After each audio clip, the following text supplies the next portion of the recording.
qué es y qué hace el INPLAN, ¿no? El INPLAN es el Instituto Municipal de Planeación, un instituto descentralizado del municipio, sin embargo dependemos del municipio. Trabajamos muy de la mano con ellos, con todas las direcciones, y tratamos de que se haga una planeación de la ciudad. Vemos todo el tema de instrumentación, de legislación y todos los documentos que tienen que ver con el tema de la planeación urbana, ¿no? Además de hacer proyectos en específico.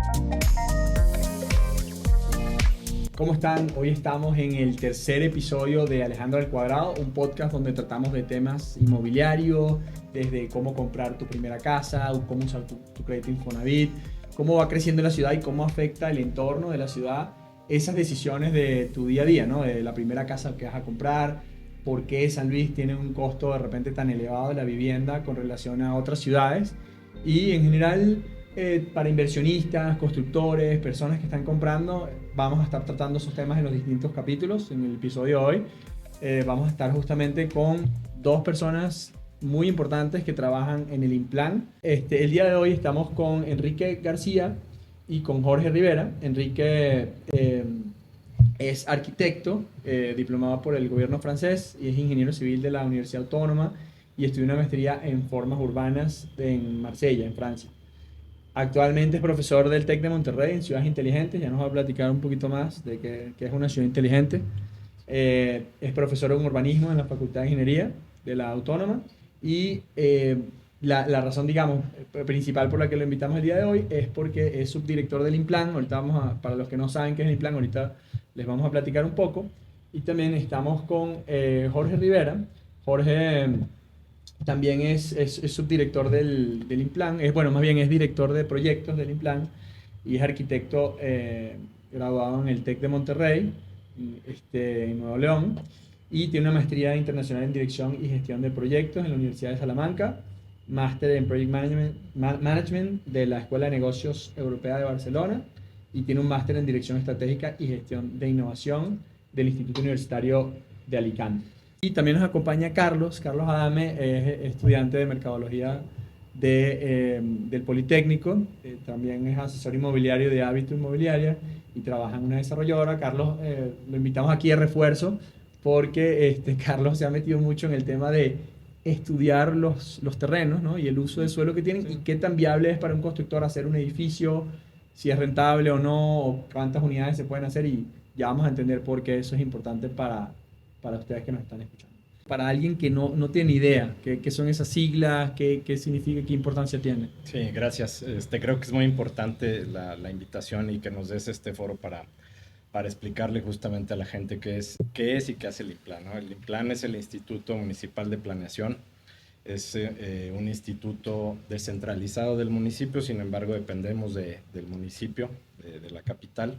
Trabajamos muy de la mano con ellos, con todas las direcciones, y tratamos de que se haga una planeación de la ciudad. Vemos todo el tema de instrumentación, de legislación y todos los documentos que tienen que ver con el tema de la planeación urbana, ¿no? Además de hacer proyectos en específico y revisar todo lo que son los instrumentos que regulan la planeación de la ciudad, ¿no? Ok, muy bien. Oye, Enrique, platícanos un poquito, o sea, en qué el INPLAN, digamos, al momento de elegir una administración, o sea, y te pregunto, digo, como una pregunta que puede tener una persona de a pie, o sea, el INPLAN es parte del municipio, lo elige, digamos, cómo se elige el director del INPLAN, un poco, porque al final tiene un rol tan importante que es bueno saber Sí. cómo se mueven, ¿no? Sí, Un poco te explico. las Los INPLANes ya, digo, tienen una larga historia. Uno de los principales, o de los primeros INPLANes que nació en México fue hace un poco más de 30 años, fue el INPLAN de León, que de hecho es un INPLAN que ha tenido continuidad a lo largo de las décadas. Nuestro instituto ha tenido interrupciones, después hablo de eso, o sea, ha dejado de funcionar en ciertos periodos. El INPLAN es, como lo decía Jorge, es descentralizado, pero tiene una junta de gobierno.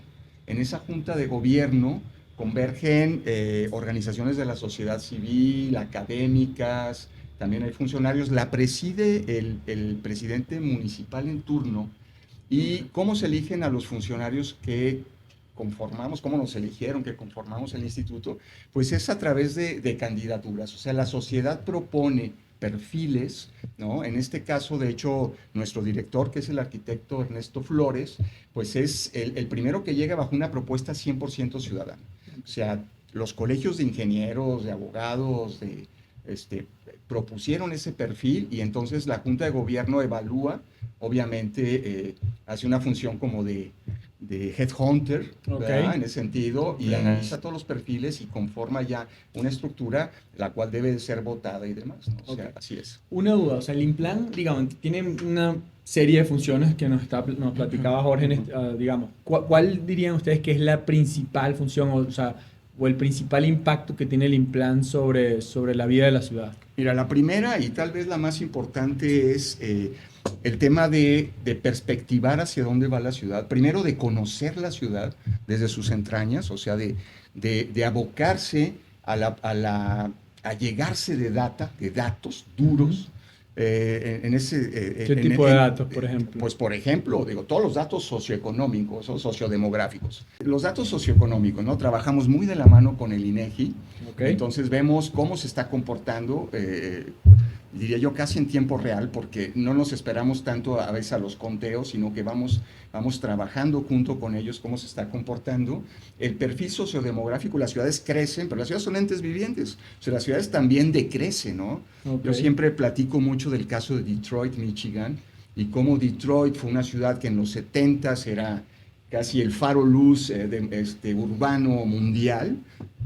Fueron, digo, los proyectos, hay que ver los proyectos que había de inversión y de vivienda en Detroit, y básicamente sufren después con la relocalización de las grandes empresas, las grandes armadoras, ¿verdad? Ford, Chevrolet, entre otras, Chrysler, emigraron, o sea, se fueron de Detroit y la ciudad decayó y la ciudad perdió más del 30 o 40% de su población. ¿Y en México hay alguna ciudad, digo, en tu experiencia, que esté decreciendo? ¿Hay algún fenómeno similar?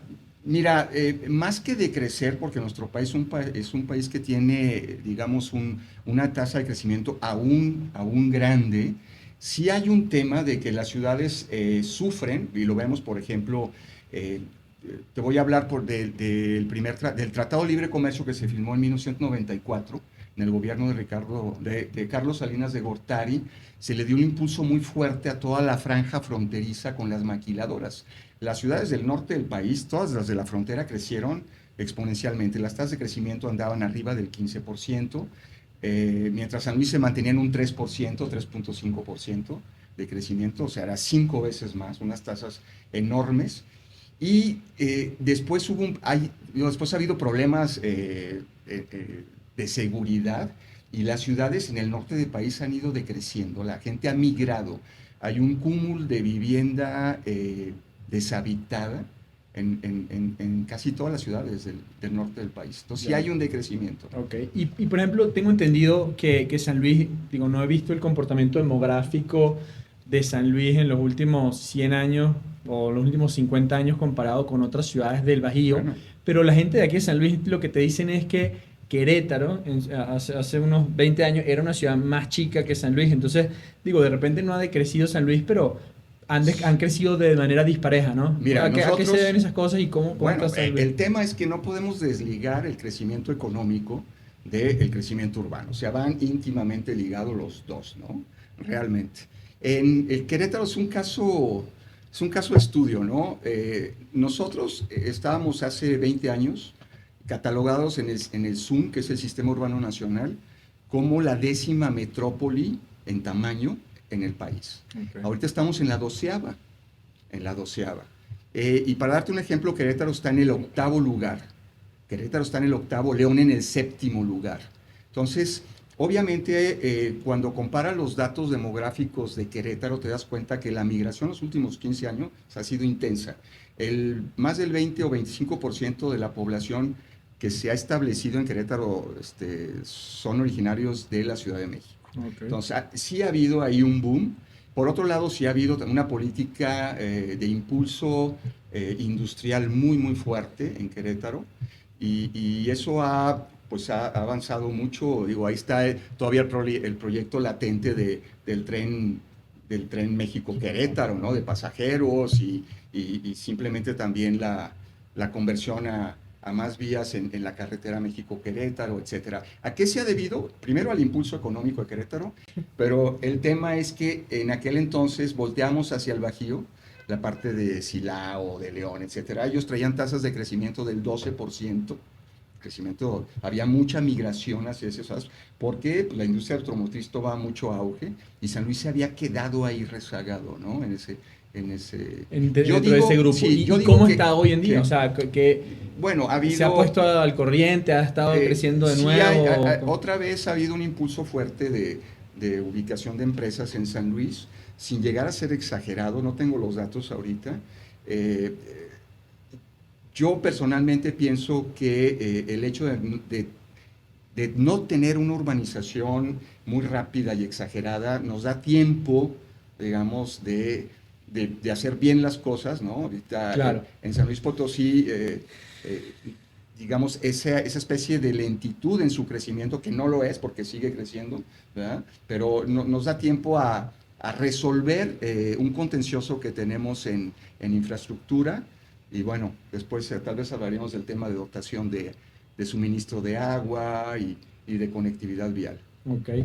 Bueno, entonces digo, volviendo un poquito al tema del Implan, porque sí creo que es importante que quede como en las personas, digo, aterrizarlo de la manera más sencilla. Comentábamos que es un poquito el tema de planificación, que tienen data en tiempo real. Digamos, las políticas que hace el Implan, o digamos, si nos pudieran platicar ese producto que genera el Implan, cómo se genera y cómo se implementa. Entiendo que tienen varias cosas, pero particularmente, digo, ahorita platicamos un poco del tema de movilidad y si tú nos puedes, Jorge, también ayudar en este tema. Claro. Entiendo que hay un documento que se genera mediante un consenso, digo, aquí puedo estar diciendo cosas que no, y que sirve como base para la planificación del crecimiento de la ciudad en un periodo determinado. O sea, platíquenos un poquito de eso, o sea, cómo se genera ese consenso, cómo participa la gente, ¿ok? Y cómo se determina, cómo se sientan las bases de ese crecimiento futuro. O sea, y si digo, sí, si pudieran platicarnos un poquito de eso para que la gente entienda digamos, que no se queda en un tema como alto el Implan, bueno, es un instituto que está por allá, que no sabemos muy bien qué hace, ¿no? Y cómo nos impacta. Bueno, mira, ahí el Implan, yo creo que, como decía Enrique, coincido, regresándome un poquito a lo que él decía, es que parte de lo que hacemos es justamente eso, el analizar, el identificar, el proponer y el controlar, ¿no? Muchas de las propuestas para la ciudad, para el crecimiento de la ciudad y demás, ¿no? Y obviamente todo esto también está regulado por varios instrumentos, que creo que el principal ahorita es el Programa de Desarrollo Urbano, que es el que estipula la gran mayoría de los temas, ¿no? Para el desarrollo. Sin embargo, hay otros instrumentos, ¿no? Como el Plan Parcial del Centro Histórico, el mismo Reglamento de Construcción y demás. Entonces todo se va interconectando y parte de lo que vemos nosotros es eso, ¿no? Todos estos instrumentos que regulan y que rigen la ciudad y que vayan que vayan teniendo comunicación entre ellos y que vayan homologando, ¿no? Okay. Entonces creo que esos son parte de los marcos que regulan y que rigen incluso las propuestas que nosotros sacamos, ¿no? No está todo dentro de esos marcos. Danos algunos reales. ejemplos, por ejemplo, de ese plan de desarrollo urbano, qué tipo de cosas se estipulan ahí y cómo eso se traslada a la realidad. Bueno, ahí estipula desde los usos de suelo, desde el área consolidada que tiene San Luis, que ahora ha venido cambiando con nuevos coeficientes. Esos coeficientes determinan el número de niveles que se pueden hacer, los metros cuadrados que se pueden construir, el número de viviendas que se pueden poner sobre un terreno, el coeficiente de absorción que tiene que tener cada terreno, etcétera, ¿no? Entonces son coeficientes ya estipulados donde eso regula para todos de acuerdo a los usos de suelo que define el programa y que de ahí se parte para poder hacer una proyección, ¿no? Entonces, esos son los instrumentos que ya están previamente definidos en programas que pues incluyen toda esta información, ¿no? No Sí. sé. Sí. Digo, platica un poquito, Mira, ¿qué es un uso de suelo? ver, Porque a primero, veces a nos ver, quedamos en un tema como muy técnico. muy Me voy a y- regresar un poquito, ¿no? También, como dice Jorge. La primera función de un plan de desarrollo, de un programa, es evitar, digamos, catástrofes y muertes y demás. O sea, la historia de la Ciudad de México es una historia de convulsiones urbanas, ¿no? Por ejemplo, me refiero a ella. Sí. ¿Qué hicieron? No me acuerdo si fue el virrey Juan de O'Donoghue, pero alguno de los personajes de principios del siglo, de mediados del siglo XVI, vieron la oportunidad de allegarse de tierra para los crecimientos de las poblaciones, sobre todo indígenas, obviamente, y desecaron los ríos y los lagos. Hubo un procedimiento para desecar, digamos, el sistema lagunar que había en la Ciudad de México. ¿Y cuál era la visión? Era usufructuar o aprovecharse de los territorios, ¿no?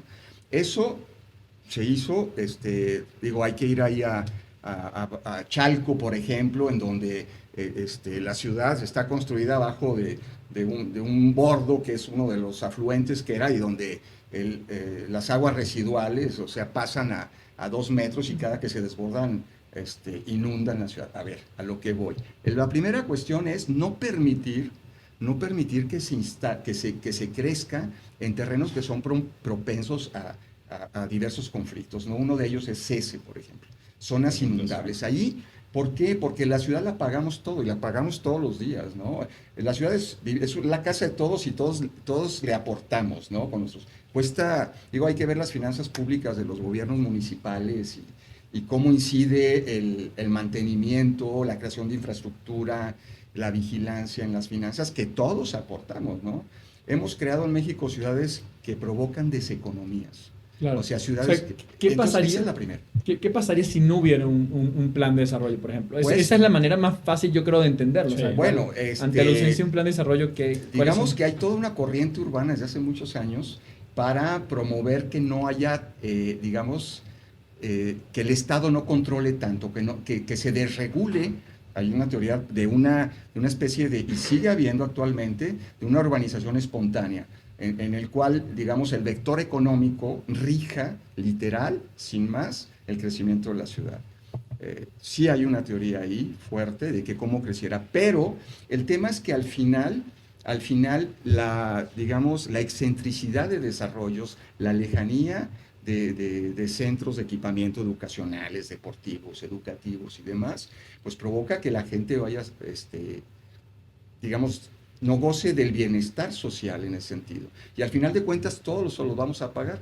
Lo que pretendemos con una planeación es que la ciudad crezca de manera armónica, que se recosa el tejido social también y que sea una ciudad que podamos afrontar, que podamos pagar, ¿no? Totalmente.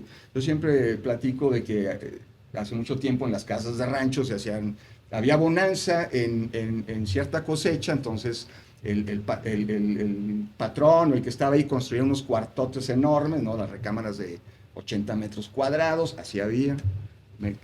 O sea, se construían cosas y después se caía la economía del predio, de lo que hubiera, y se empezaban a cerrar cuartos y luces. Es lo que pasó con Detroit, ¿no? Okay. Pero sí, un poco, perdón, también Sí. abonando eso es esa parte de ese orden, de poner un orden en lo que es área habitacional, área de servicios, área de industria. Entonces también eso es lo que regula de acuerdo a una proyección y a una planeación, justamente dónde se puede cada una de estas cosas, ¿no? Digo, no sé si ustedes jugaron alguna vez SimCity.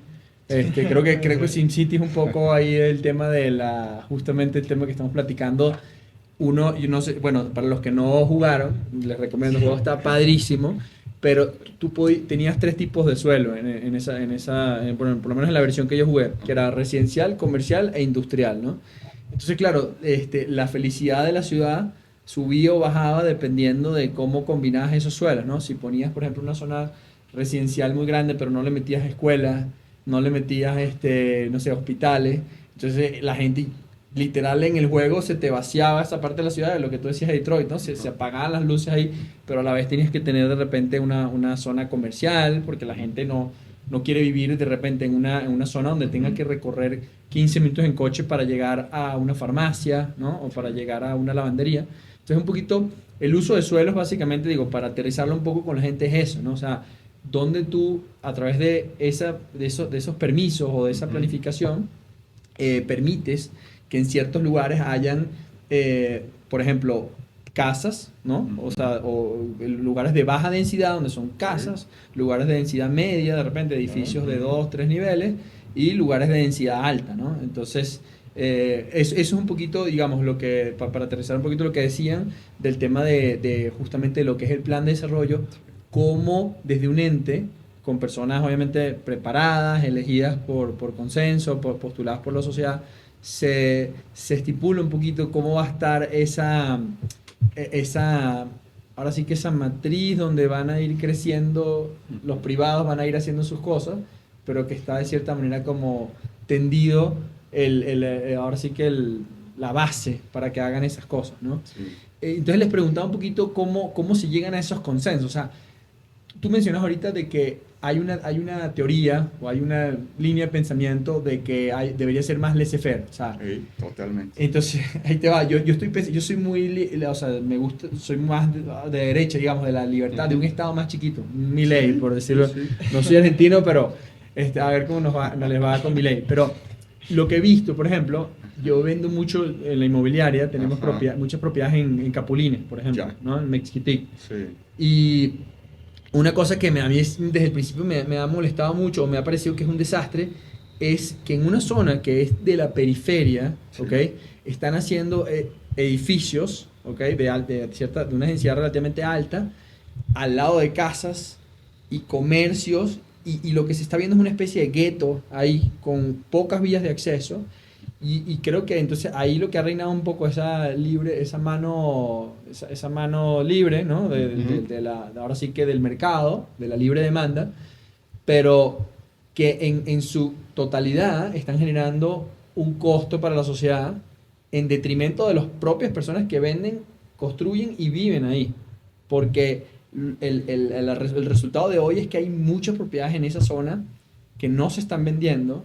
O sea, el mercado se está frenando mucho porque, o sea, por esa misma libertad, se está perjudicando a la propia comunidad, ¿no? Entonces, creo que digo, entonces, por eso te preguntaba, o sea, ¿qué pasa si no hubiera un plan, ¿no? Y cómo se llegan a esos consensos, porque también se pueden equivocar ustedes diciendo cuáles son las zonas, ¿no? O sea, Bueno, al final nosotros somos un instituto que no, o sea, si bien prevé esa parte y proyecta, diseña, no somos tampoco digamos, el órgano que autoriza, ¿no? Eso obviamente es ya el municipio a través de desarrollo urbano y demás, que también pues, son los responsables y expertos en esa parte, ¿no? Nosotros no somos quien da esas autorizaciones, sin embargo no nos exime de tener obviamente esta visión integral de todo esto que dices, ¿no? Y creo que también se dan muchas situaciones, porque no solo es la densidad permitida, sino también es todos los servicios, la conectividad, la movilidad. Es un sistema integral que hay que tener o que hay que acercar a estas áreas para que realmente esto funcione, porque el hacerlas también densas sin tenerlas o dotarlas de otros servicios, el problema es eso, que empiezas a estrangular esto con unas áreas bastante pobladas o concurridas y las empiezas a saturar, ¿no? Entonces también eso, creo que son muchos ingredientes los que van de la mano y que se tienen que prever, ¿no? Sí, ahí Alejandro, tocas un tema un poquito de metropolización, o sea, es el tema de zona conurbada. Es cierto que el límite, y de hecho hay una controversia sobre los límites municipales en esa zona, entre San Luis Potosí y Mezquitic, eh, el hecho de que un municipio, teniendo su cabecera lejana, como es Mezquitic, empiece a desarrollar pegado a la zona, si es un tema para analizarse, ahí hace falta un acuerdo intermunicipal, ¿no? O sea, nosotros estamos conurbados per se con Soledad desde hace muchas décadas, eso es un Es una FER, que es un negocio que está ya establecido. Con Mezquití, que es reciente, ¿no? Esa conurbación. Conozco la zona de la que tú me hablas. Es cierto que ahí haría falta ya hacer pues un proyecto particular esa zona, un plan maestro, resolver el tema, porque ahí tengo entendido también que la conexión del drenaje con el sistema, Mezquitín no está en el sistema intermunicipal, que es San Luis Soledad de agua potable, y Cerro de San Pedro, nada más los tres, o sea, no está metido ahí. Sí, es un asunto que urgente para primero poder casi hacer un plan maestro de esa zona, ¿no? El tema de la zona norponiente es muy importante.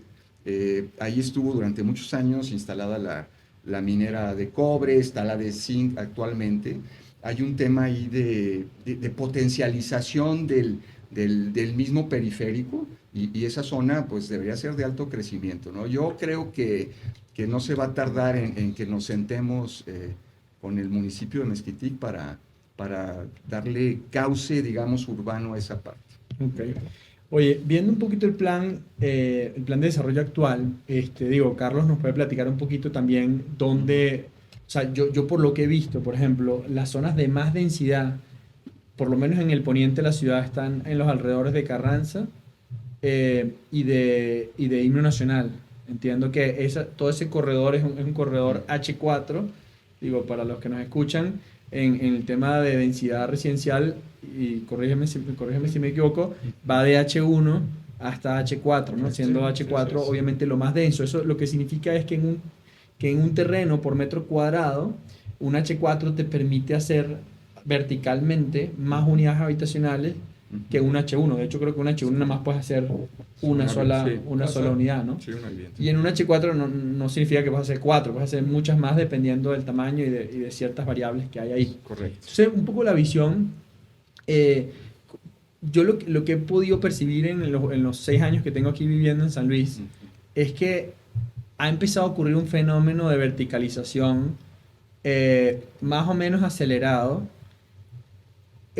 ¿Cuál es la visión de la ciudad en ese sentido, de la verticalización? Porque, volviendo un poquito al tema inicial o lo que hablábamos antes de que comenzara el episodio, para mucha gente que viene a vivir en San Luis se les hace una ciudad cara, ¿no? Se les hace una ciudad costosa viniendo de León, viniendo de Querétaro, que son ciudades, como tú dices, incluso más grandes, con más, un PIB per cápita probablemente más alto. ¿Por qué San Luis es tan caro? Y conectar esa idea un poquito con el tema de la verticalización. O sea, ¿cuál es un poquito la visión ahí? Sí.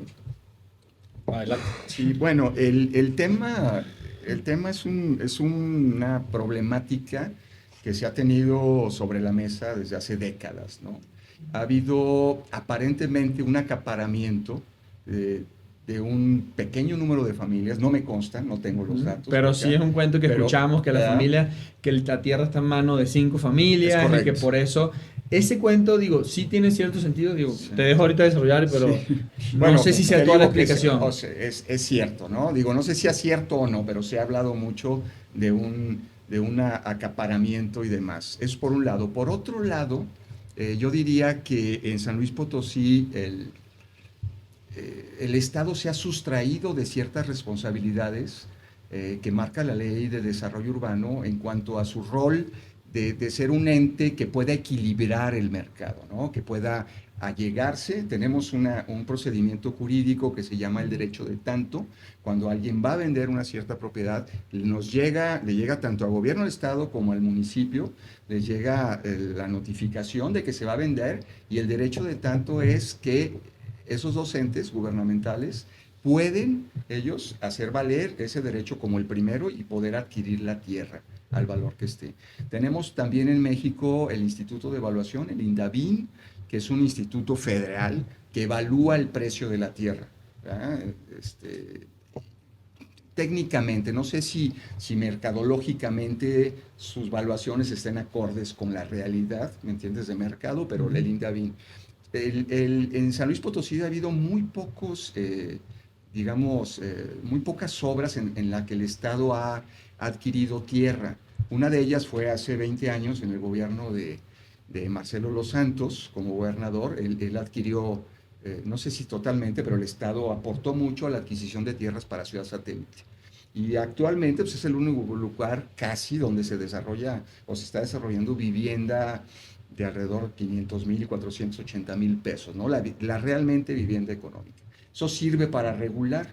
En San Luis Potosí no ha habido regulaciones. El Estado tampoco puede imponer un valor al suelo, ¿no?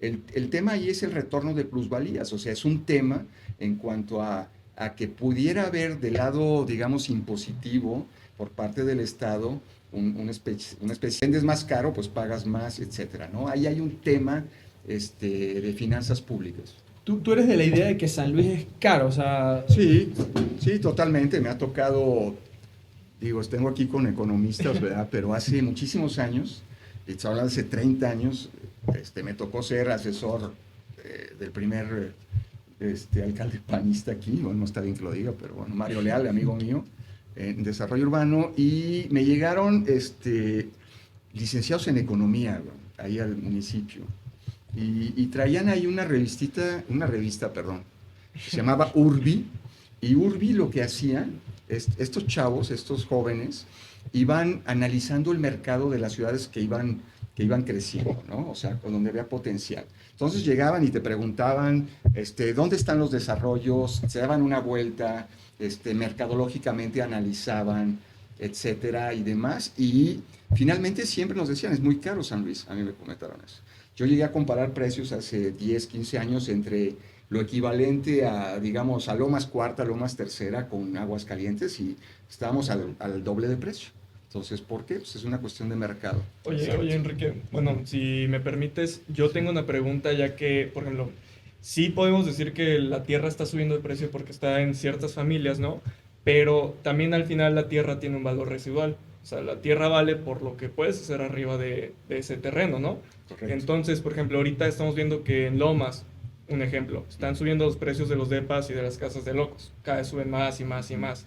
Entonces, ¿por qué en estas zonas donde hay tanta demanda tenemos densidades tan bajas? Porque al desarrollador al final, si en ese mismo terreno lo compra a cierto precio por metro cuadrado, pero si tiene que distribuir ese peso sobre 3 o sobre 12 depas, es más caro y le obliga a salir a precio de mercado más elevado. Yo te voy a decir, todo lo que hemos hablado no podemos excluir a la reacción de la gente, ¿no? El tema del termómetro social, ¿no? En Lomas, no lo digo en general, pero sí hay una especie de alergia urticaria a la gente que mantiene sus casas privadas y demás a que le construyan un edificio de departamentos, ¿no? Okay. Primero por un tema, digamos, de disponibilidad, de espacio para autos en la calle simplemente y demás, ¿no? Por un lado. Entonces sí hay una especie de reacción de la gente. Cuando hacemos un plan de desarrollo, consultamos a la ciudadanía. O sea, no sacamos un subproducto, que es un DOM y un borrador, y la gente llega digo, es una consulta pública abierta y tenemos por ley que responder a todos y cada uno de esos requerimientos, ¿no?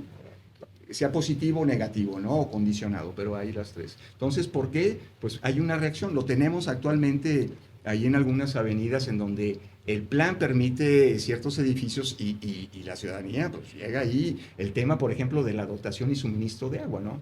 Hay un tema que yo hablo que es la capacidad de respuesta la capacidad de soporte de ciertas zonas, ¿no? O sea, ¿cómo podemos de repente densificar si estamos alimentando con tubos de 3 pulgadas la red de agua potable y el drenaje es de 8 y tienes que salir en 20, ¿no?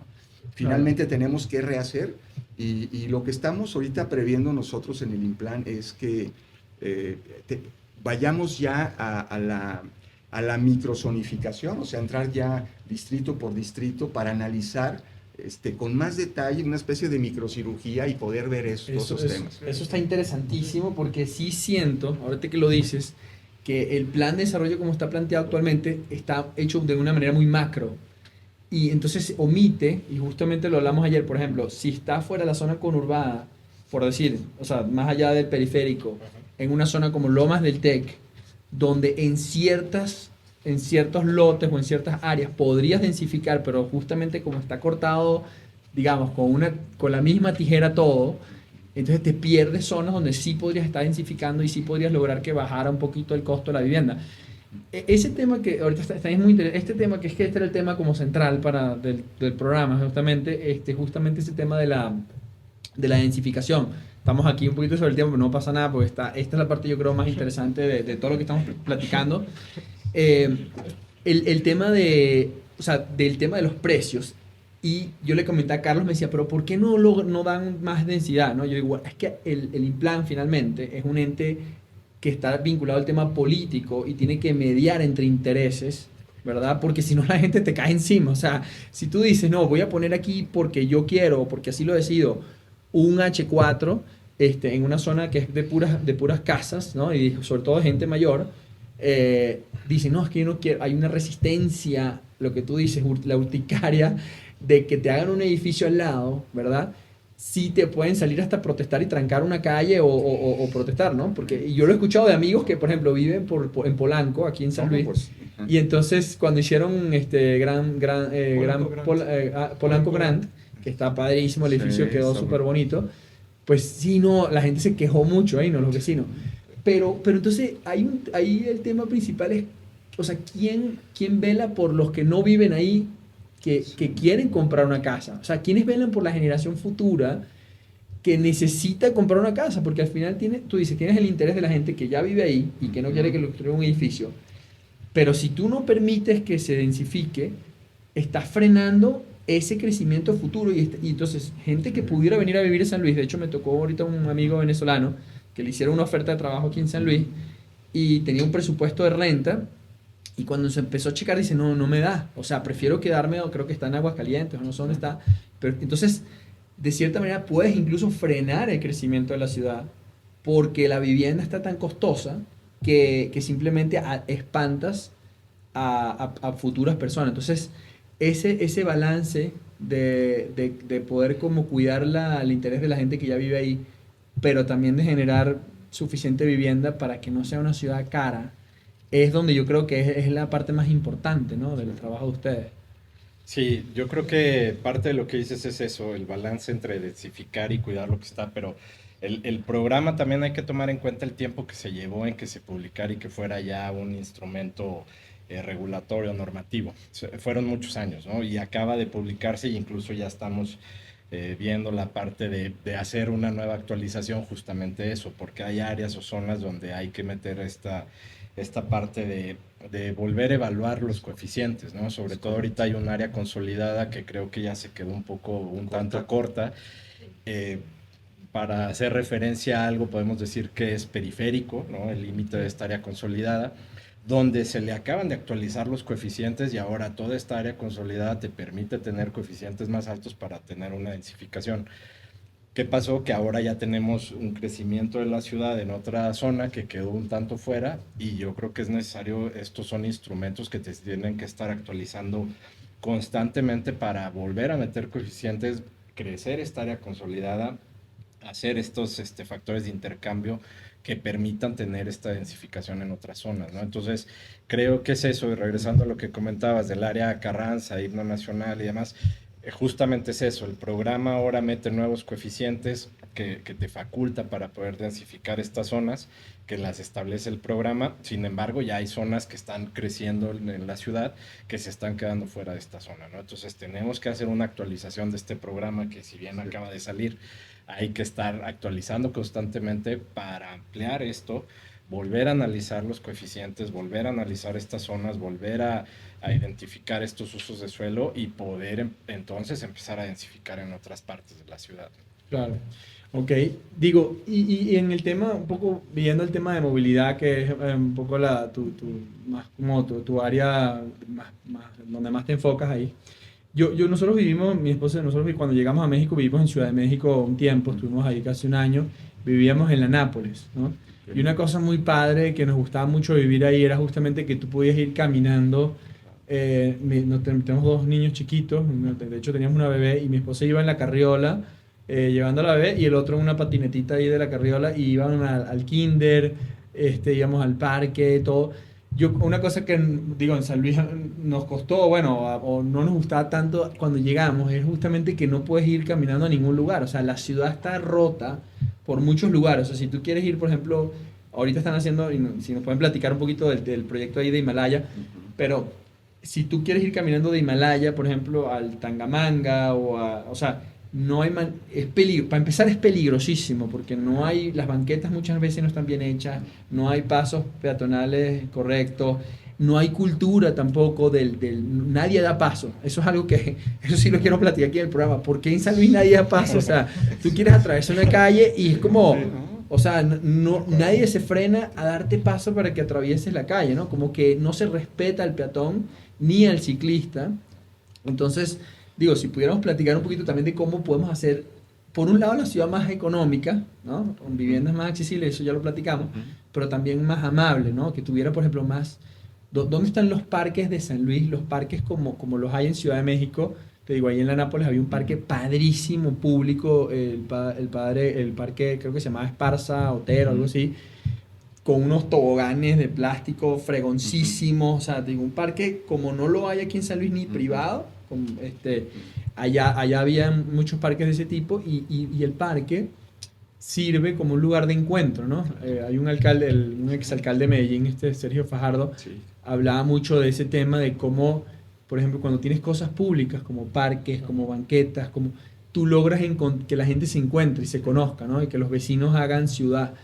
Y aquí en San Luis yo creo que falta mucho eso, ¿no? Sí, Entonces, totalmente. no sé, Jorge, platícanos un poquito tú, que creo que... Pues mira, yo creo que el tema de la movilidad en una ciudad es básica porque mientras no exista te rompe la ciudad, ¿no? Te la fractura, como tú bien lo dices, y entonces empieza a sectorizar y la gente no sale de su sector, ¿no? Entonces creo que el tema de la movilidad y sobre todo de, de, de la intermodalidad, ¿no? De que puedas llegar caminando en bicicleta, transporte público, vehículo privado, o sea, yo creo que la intermodalidad es lo que te articula la ciudad, ¿no? Yo creo que hace falta adoptar San Luis sobre todo el tema de peatón y no solo una accesibilidad, sino una accesibilidad universal, ¿no? Que cualquier persona pueda circular las calles sin ayuda o asistencia de nadie por sí mismo, ¿no? Ahora que hicimos un proyecto de accesibilidad universal para la Plaza de Armas, que es el primer cuadro de la ciudad, que la idea es que eso genere un precedente para poderlo replicar en toda la ciudad, ¿no?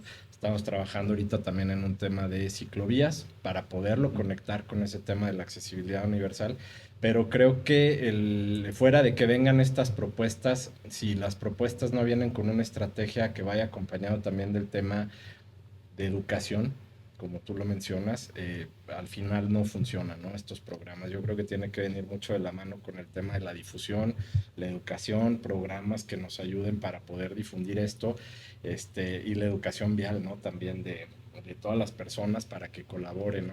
Porque fuera de que esté la infraestructura, si está la infraestructura, pero no están los elementos encima para que realmente esto funcione, creo que es difícil y es con lo que se ha topado la ciudad, ¿no? Con ciclovías que no conectan, que no funcionan, que no operan, que no se usan, pero creo que va más allá, ¿no? Creo que va también con un tema cultural. Sí. Sí, no, bueno, yo incidiría un poquito lo que dice Alejandro, o sea, el hecho de que no haya, digamos, el, el tejido urbano adecuado para vivir la ciudad con cierto confort, ¿no? Yo siempre he dicho, un tiempo estuve construyendo hace años en el norte de la ciudad, por el Sausalito, y ese me tocó ahí, tocaba un caso que yo lo repito mucho ahí con mis alumnos, que las mujeres jóvenes con niños chicos se transportan la carreola, ahorita que hablas de tu esposa en Anápolis, se transportan al bebé, al niño un poco más grande, las bolsas del mandado y no pueden circular por las banquetas. Las banquetas son intransitables, primero porque no respetamos, digamos, las modificamos sin ton y son para entradas de cocheras y demás. Hay casos flagrantes donde la diferencia, o sea, que han hecho yancos y aquí lo tenemos en Lomas y acá por Soriana y demás, o sea, para entrar a su estacionamiento, el edificio, destruyeron la banqueta, hicieron 60, 70, o sea, son criminales. Sí, creo que San Luis ha priorizado mucho al vehículo. Y es un tema de banquetas. Irapuato, creo que la alcaldesa acaba de sacar, o va a concluir un tema de alargar las banquetas, de realmente a ponerlas enormes. En México tenemos un bagaje normativo muy amplio. El tema es que nos cuesta trabajo implementarlo, ¿verdad? Claro. El tema de los parques que deben de estar a 300 metros, un parque, digamos, infantil y demás, o sea, no hay. Hubo un intento, me tocó hace mucho con la arquitecta Sara Toppelson, que era subsecretaria de Desarrollo Urbano, estoy hablando hace 20 años, pero hubo un intento de transformar el artículo 74 o 73 de la Ley de Vivienda. Era un intento para ensanchar las banquetas, o sea, realmente era el nuevo urbanismo mexicano, hace 20 años, ¿verdad? 2004, por ahí 2006, por en esa zona.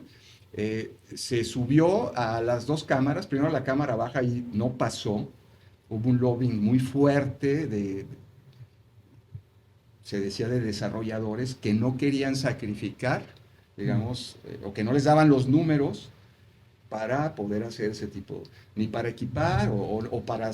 O sea, hay un tema, a lo que voy ya para concluir este tema, es que hay un tema entre los que, digamos, fabrican la ciudad, todos los entes, en donde nos tenemos que poner de acuerdo, ¿no? Y sí creo lo que tú mencionas, y reitero el caso acá de la zona de Mezquitic, un desarrollador debe estar consciente también del tejido urbano donde se va a implantar, ¿no? Porque tú puedes ser un edificio de 10, 20 millones y lo vas a tener que vender en 10 o 12, ¿no? O sea, son muchos años diseñando bajo el mismo criterio, ¿no? Yo creo que hace falta romper el paradigma y un poquito. Sí, si nos pudieran dar alguna primicia un poco de ese tipo de obras, de esas conexiones en el tema de movilidad, o sea, ¿qué viene para San Luis? O sea, por ejemplo, en Himalaya ya he visto que quieren alargar un poquito el camellón completo, me parece padrísimo, porque la verdad el camellón de Himalaya lo usa muchísima gente que pasea con sus perros, que camina, he visto viejitos, de todo.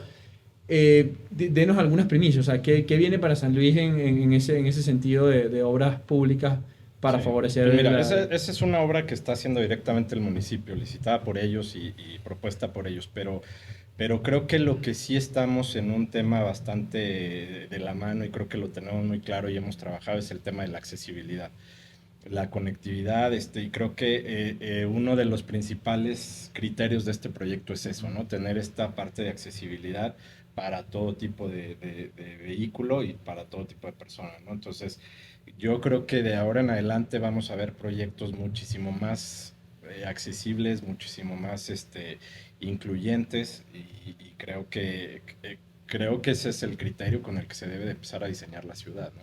Ya cambiarle ahí un poquito a pensar en el vehículo y cómo movemos más carros, ¿no? Porque al final son soluciones que a los 6 meses vuelven a colapsar, ¿no? Entre más infraestructura, entre más mejoras, el problema es que hay más vehículos, ¿no? Sí, llegan más vehículos y lo volvemos a colapsar. Entonces, creo que es importante cambiar ese paradigma para empezar a tener una visión muy distinta y hacer diseños más integrales, ¿no?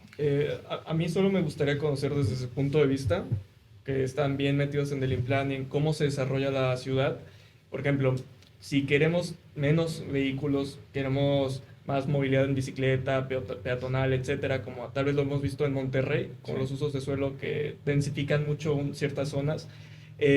¿Ustedes creen que sería correcto, en lugar de invertir a lo mejor en infraestructura enorme para irnos a Pozos, de la Río Verde, etcétera, mejor meter a lo mejor drenaje más preparado en las zonas como Carranza, Himno Nacional, Lomas del Tec, todas estas para densificar esta zona y promover menor el uso del vehículo, ¿no? Empezar a más las bicicletas, el comercio.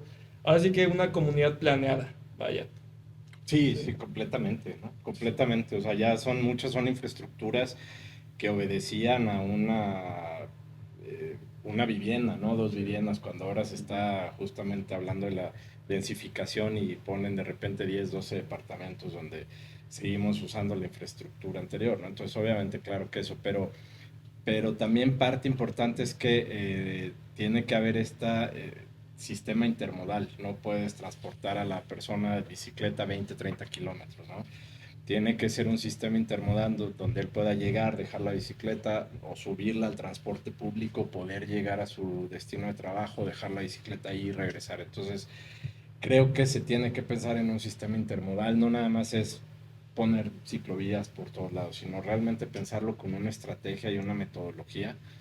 Lo mismo para el tema de banquetas, lo mismo para incluso también digo, no podemos dejar de lado el tema del vehículo, al final sigue siendo parte de nuestro sistema, ¿no? Entonces, pero creo que el verlo de una visión mucho más integral, yo creo que esa es la solución, ¿no?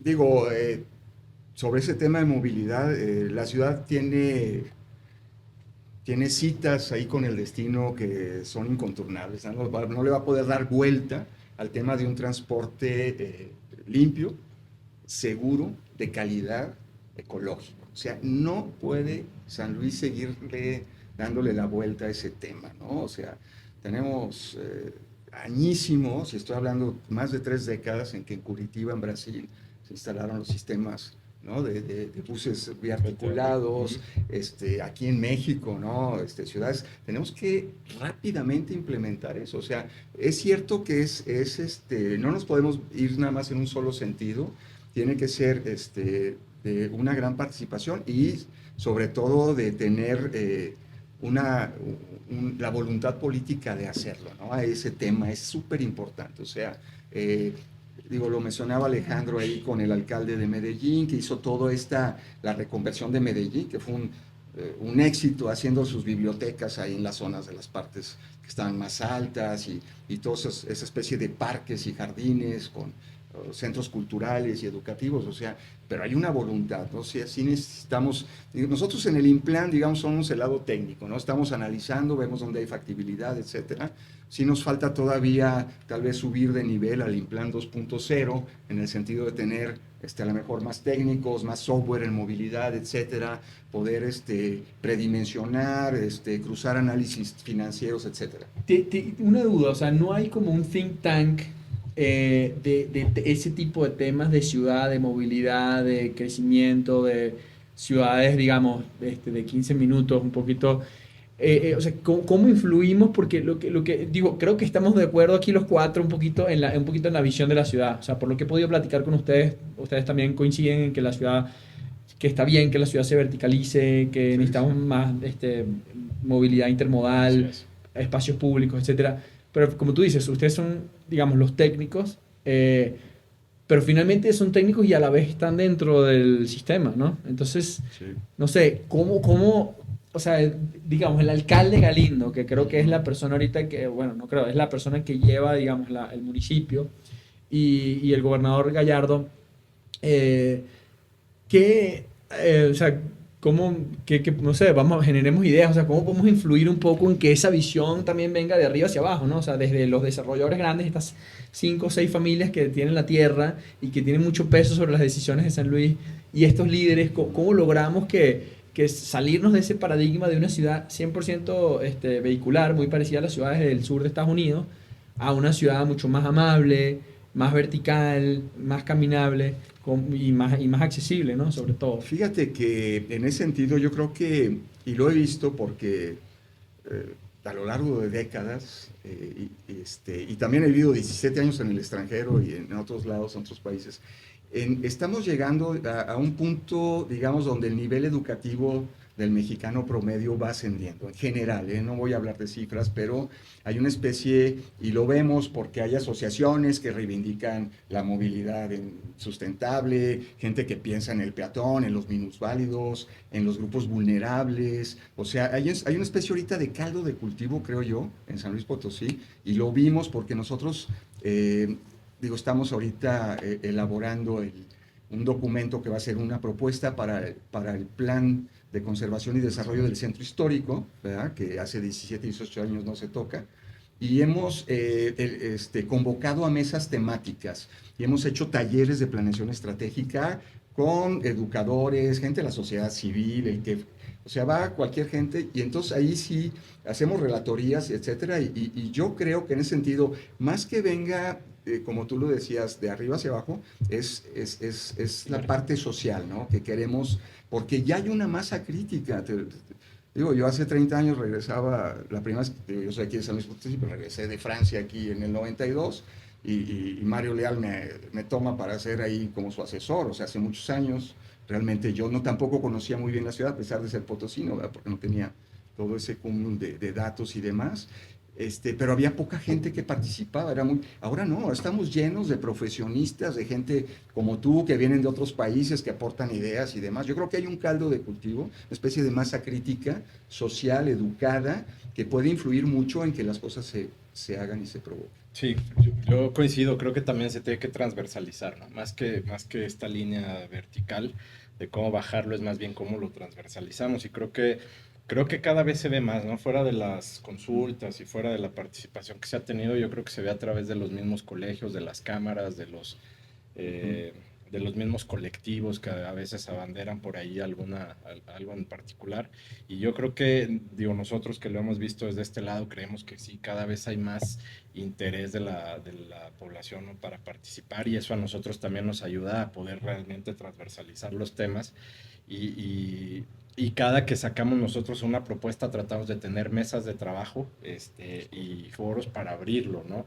No nada más es el tomar la decisión técnica desde acá y salir con una propuesta, sino que realmente tratamos de tomar en cuenta a todos, ¿no? Con cierta representatividad, porque bueno, es complicado, ¿no?, abrirlo así al público en general, pero tratamos de hacerlo a medida que se puede.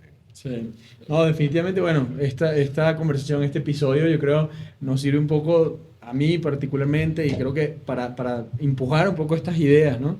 Y ojalá, digo, a raíz de esto se cree algún movimiento, algún think tank, algún foro donde podamos de repente tener invitados de otras ciudades, de que hayan logrado esta transformación, y sobre todo un poquito influir en ese cambio de paradigma. O sea, sí creo que cuando tú entiendes que tú puedes vivir tu ciudad, y sobre todo una ciudad como San Luis, que tiene un clima, hoy está lloviendo, no es el mejor día para decir esto, pero para los que hemos vivido en otros lugares, el clima de San Luis Potosí es ideal. Es una ciudad que en su mayor parte es plana.